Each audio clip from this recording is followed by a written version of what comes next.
2024ರ ಲೋಕಸಭಾ ಚುನಾವಣೆಯ ಸಂದರ್ಭದಲ್ಲಿ ಉತ್ತರ ಪ್ರದೇಶದಲ್ಲಿ ಬಿಜೆಪಿ ಅತ್ಯಂತ ಕಳಪೆ ಪ್ರದರ್ಶನವನ್ನು ನೀಡಿತು.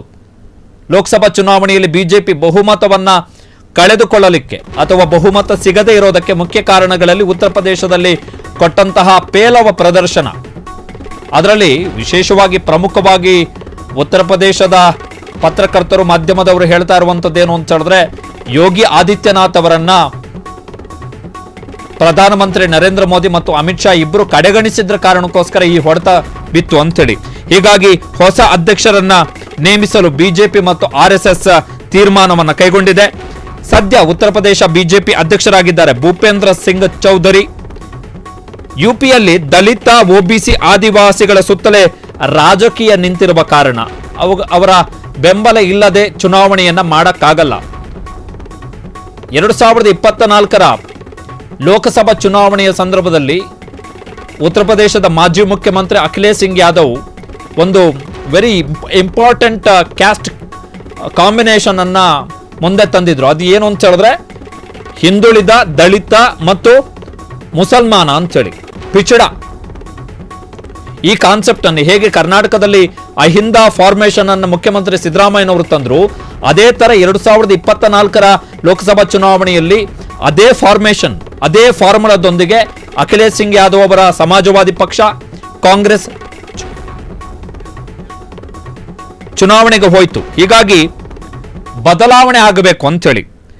ಹೀಗಾಗಿ ಉತ್ತರ ಪ್ರದೇಶ ಬಿಜೆಪಿ ರಾಜಕೀಯದ ರೇಸ್ನಲ್ಲಿದ್ದಾರೆ. ಈಗ ಸ್ವತಂತ್ರ ದೇವ್ ಸಿಂಗ್, ಧರ್ಮಪಾಲ್ ಸಿಂಗ್, ಬಿಎಲ್ ವರ್ಮಾ, ಸಾಧ್ವಿ ನಿರಂಜನ್ ಜ್ಯೋತಿ, ಬಾಬುರಾವ್ ನಿಶಾದ್, ಅಶೋಕ್ ಕಟಾರಿಯಾ ಇವರ ಹೆಸರು ಸದ್ಯಕ್ಕೆ ಚಾಲ್ತಿಯಲ್ಲಿದೆ 2027ರ ಚುನಾವಣೆಯನ್ನು ಗಮನದಲ್ಲಿಟ್ಕೊಂಡು. ಇನ್ನು ಕರ್ನಾಟಕದ ವಿಚಾರಕ್ಕೆ ಬಂದ್ರೆ, ಕರ್ನಾಟಕಕ್ಕೆ ಯಾರು ಬಿಜೆಪಿಯ ಹೊಸ ಅಧ್ಯಕ್ಷ, ಹಳೆಯ ಅಧ್ಯಕ್ಷರೇ, ಈಗಿರುವ ಅಧ್ಯಕ್ಷರೇ ಹೊಸ ಅಧ್ಯಕ್ಷರಾಗಿ ಮುಂದುವರಿತಾರಾ ಅಥವಾ ನಿಜಕ್ಕೂ ಹೊಸ ಅಧ್ಯಕ್ಷರನ್ನ ತಂದು ಕೂರಿಸ್ತಾರ? ವಿಜೇಂದ್ರ ಬದಲು ಹೊಸಬರ ನೇಮಕ ಆಗತ್ತಾ? ಬಹುತೇಕ ವಿಜೇಂದ್ರ ಅವರೇ ಪಕ್ಷದ ಅಧ್ಯಕ್ಷರಾಗಿ ಮುಂದುವರಿಯುವಂತಹ ಸಾಧ್ಯತೆ ಇದೆ. ದೆಹಲಿಗೆ ಹೋಗಿ ಲಾಭಿಯನ್ನ ನಡೆಸಿದ್ದಾರೆ ವಿಜೇಂದ್ರ ಅವರು. ಮಾಹಿತಿಗಳ ಪ್ರಕಾರ ಅವರಿಗೆ ಅಮಿತ್ ಶಾ ಭೇಟಿಗೆ ಸಿಕ್ಕಿಲ್ಲ, ಜೆ.ಪಿ. ನಡ್ಡಾ ಭೇಟಿಗೆ ಸಿಕ್ಕಿಲ್ಲ. ನಿನ್ನೆ ಬೆಳಗ್ಗೆ ಬಂದಿರುವಂಥದ್ದು ವಿಜೇಂದ್ರ, ಮೊನ್ನೆ ರಾತ್ರಿ ಹೋಗಿದ್ದಾರೆ. ನಿನ್ನೆ ಒಂದು ದಿನ ದೆಹಲಿಯಲ್ಲಿದ್ದು ಬಂದಂಥವ್ರು, ಆದರೆ ಅವರಿಗೆ ವರಿಷ್ಠರ ಭೇಟಿಗೆ ಅವಕಾಶ ಸಿಕ್ಕಿಲ್ಲ. ಬಟ್ ಯಡಿಯೂರಪ್ಪನವರು ಒತ್ತಡವನ್ನು ಹೇಳ್ತಾ ಇದ್ದಾರೆ, ದಯವಿಟ್ಟು ನನ್ನ ಮಗನನ್ನು ಇಳಿಸಬೇಡಿ, ನಾನು ಪಕ್ಷ ಸಂಘಟನೆಯನ್ನು ಮಾಡ್ತೀನಿ ಅಂತೇಳಿ. ಆ ಕಾರಣಕ್ಕೋಸ್ಕರ ವಿಜೇಂದ್ರ ಅವರನ್ನೇ ಮುಂದುವರಿಸ್ತಾರೆ. ಲಿಂಗಾಯತ ಮತಗಳು ಕೈತಪ್ಪಿ ಹೋಗಬಹುದು ಅಂತೇಳಿ. ಬಿಜೆಪಿಗೆ ಇರುವಂತ ಆತಂಕ ಏನು ಅಂತ ಹೇಳಿದ್ರೆ, 2023ರ ವಿಧಾನಸಭಾ ಚುನಾವಣೆಯಲ್ಲಿ ಯಡಿಯೂರಪ್ಪ ಅವರನ್ನ ಇಳಿಸಿದ ಬಳಿಕ ನಡೆದಂತಹ ಮೊದಲ ವಿಧಾನಸಭಾ ಚುನಾವಣೆಯಲ್ಲಿ ಬಿಜೆಪಿ ಹೊಡೆತವನ್ನ ತಿಂತು. ಪಾಸಿಟಿವ್ ರೆಸ್ಪಾನ್ಸ್ ಬಂದಿಲ್ಲ ಚುನಾವಣೆಯ ಸಂದರ್ಭ. ಅದಕ್ಕೆ ಬೇರೆ ಕಾರಣಗಳಿದಾವೆ. It is not only because of Yediyurappa ಒಬ್ಬರೇ ಕಾರಣದಿಂದ ಅಂತಲ್ಲ. ಹಂಗೆ ನೋಡೋಕ್ಕೋದ್ರೆ ಲಿಂಗಾಯತ ಸಮುದಾಯದ ಬೊಮ್ಮಾಯಿ ಅವರನ್ನೇ ಮುಖ್ಯಮಂತ್ರಿ ಮಾಡ್ತು ಬಿಜೆಪಿ. ಬಟ್ ಜನನಾಯಕ ಬೇರೆ, ಮುಖ್ಯಮಂತ್ರಿ ಬೇರೆ. ಜನನಾಯಕ ಆತ ಮುಖ್ಯಮಂತ್ರಿ ಆಗದಿದ್ರೂ ಕೂಡ ಜನನಾಯಕ ಆಗಿರ್ತಾನೆ. ಹೀಗಾಗಿ ಬಿಜೆಪಿಗಿರುವಂಥ ಆತಂಕ. ಸದ್ಯಕ್ಕೆ ಕೆಲವರು ಹೆಸರು ಬರ್ತಾ ಇದೆ. ಸುನಿಲ್ ಕುಮಾರ್ ಹೆಸರು ಬರ್ತಾ ಇದೆ, ಅಶ್ವಥ್ ನಾರಾಯಣ್. ಸುನಿಲ್ ಕುಮಾರ್ ಬಿಲ್ಲವ ಸಮುದಾಯಕ್ಕೆ ಸೇರಿದಂಥವರು, ಅಶ್ವಥ್ ನಾರಾಯಣ್ ಒಕ್ಕಲಿಗ ಸಮುದಾಯಕ್ಕೆ ಸೇರಿದಂಥವರು, ಒಬ್ಬರು ಕರಾವಳಿಯ ಭಾಗದವರು. ಹಂಗೆ ನೋಡೋಕ್ಕೋದ್ರೆ ಸುನಿಲ್ ಕುಮಾರ್ಗೆ ಬಿಜೆಪಿ ಅಧ್ಯಕ್ಷ, ಕರ್ನಾಟಕ ಬಿಜೆಪಿ ಅಧ್ಯಕ್ಷ ಸ್ಥಾನ ಕೊಟ್ಟು ಏನು ಪ್ರಯೋಜನ ಇಲ್ಲ. ಝೀರೋ, ಒಂದು ಪೈಸೆಯ ಪ್ರಯೋಜನ ಆಗಲ್ಲ ಬಿಜೆಪಿಗೆ ಸುನಿಲ್ ಕುಮಾರ್ಗೆ ಅಧ್ಯಕ್ಷ ಸ್ಥಾನ ಕೊಟ್ಟರೆ. ಕಾರಣ, ಕರಾವಳಿಯಲ್ಲಿ ನಾಳೆ ಸುನಿಲ್ ಕುಮಾರ್ ಇಂಡಿಪೆಂಡೆಂಟ್ ಆಗಿ ನಿಂತರು ಬಿಜೆಪಿ ಎದುರುಗಡೆ ಸುನಿಲ್ ಕುಮಾರ್ ಸೋಲ್ತಾರೆ. ಆ ಕರಾವಳಿಯ ಬೆಲ್ಟ್ ಹಾಗೆ. ಇನ್ನು ಅಶ್ವಥ್ ನಾರಾಯಣ್, ಹಾಗಾಗಿ ಸುನಿಲ್ ಕುಮಾರ್ ಅವರ ಅಧ್ಯಕ್ಷರಾದ್ರೆ ಉಳಿದ ಭಾಗದಲ್ಲಿ ಪಕ್ಷ ಸಂಘಟನೆ ಅಷ್ಟು ಸುಲಭ ಅಲ್ಲ. ಜಾತಿ ಮತಗಳನ್ನು ಹಿಡಿದಿಟ್ಕೊಳ್ಬೇಕಲ್ಲ. ಕರಾವಳಿ ಭಾಗದಲ್ಲಿ ಅವರ ಸಮುದಾಯದ ಮತಗಳು ಜಾಸ್ತಿ ಇದ್ದಾವೆ. ಬಟ್ ಅಲ್ಲಿ ಬೇಕಾಗಿಲ್ಲ. ಅಲ್ಲಿ ಅವರು ಬಿಜೆಪಿ ಅಧ್ಯಕ್ಷರಾಗದಿದ್ರು ಕೂಡ ಬಿಜೆಪಿ ಗೆಲ್ಲುತ್ತೆ ಅಲ್ಲಿ.